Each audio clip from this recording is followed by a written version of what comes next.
We are seeing some rumblings from Ian's camera. There he is. He's been. Woo! Yes. And look. Here we go. All right. You want a bombshell? Lay it out, brother. You want a bombshell, Rhett? Let's have one. Here we go. Sources say the Tennessee Titans are signing Jaguar star receiver Calvin Ridley. Listen to this massive deal. 4 years, $92 million for Calvin Ridley. $50 million fully guaranteed in this deal, negotiated by David Mulugheta and Reza Azam of Athletes First. Calvin Ridley turns 30 this season. 30, and he gets a massive, massive deal from the Titans.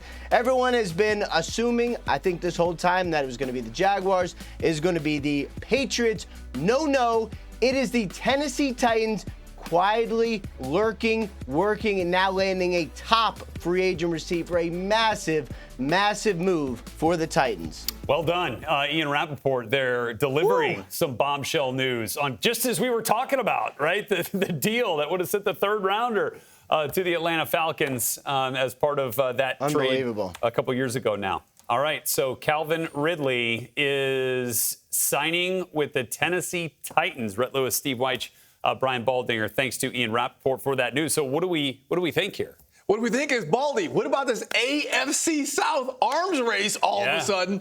Last year, this was a division we thought was an absolute joke. Now every team in this division is starting to load up, especially after what Houston did. So now you've got Will Levis. That's who they're going with, the quarterback.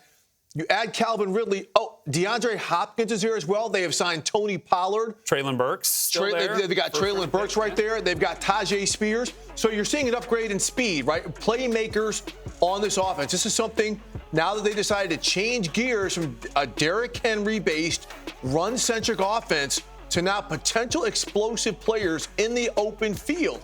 So this is, again, Callahan coming there as head coach, changing the direction of how this offense, now they're going to be playing geometry instead of playing physical inside of a phone booth football. You like that? I was always more of a geometry guy than a trigonometry. But let's also talk X's and O's, not equations, but on the field. Baldy, you got one that shows us just how good Calvin Ridley is.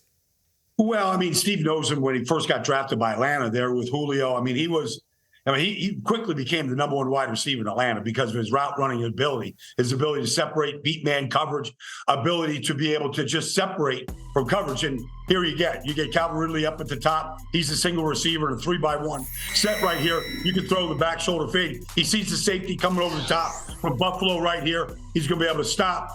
Got great body control to come back for that ball, use the sideline as his friend right there. Now, here he is. You can move him around. You can put him in the slot. You can put him on the 3-receiver side right here. You run the spray fade, right? Now, how do you adjust to the ball? Pretty easily. And on that route, you got to be able to save yourself some real estate. He did that. And then, look, you're going to see a double here from Buffalo. He recognizes it right away. And his ability right here, just to be able to come back. Stop, come back to the ball, and then, man, he's not going to go down right away. That's for sure. His ability just to run your corner off, come back to the ball right now. He's got a great skill set. I think Will Levis becomes a better quarterback with Calvin Ridley in the lineup. He was really the number one wide receiver. I know Evan Ingram had 100 catches plus for Jacksonville last year, but he was the number one wide receiver for Trevor Lawrence throughout the year. Had a good bounce back year after the suspension. And now he gets to really, I think, take his career to a different level in Tennessee as they kind of start building around Will Levis is what you should do. Yeah. All right, so we saw the big ticket items with Kirk Cousins on the quarterback market. The running backs were flying off the shelves. Now we get the big money going to the wide receivers, and it's Calvin Ridley getting it done. Staying in the AFC South, but not with the Jaguars, with the Tennessee Titans. 4-year, $92 million.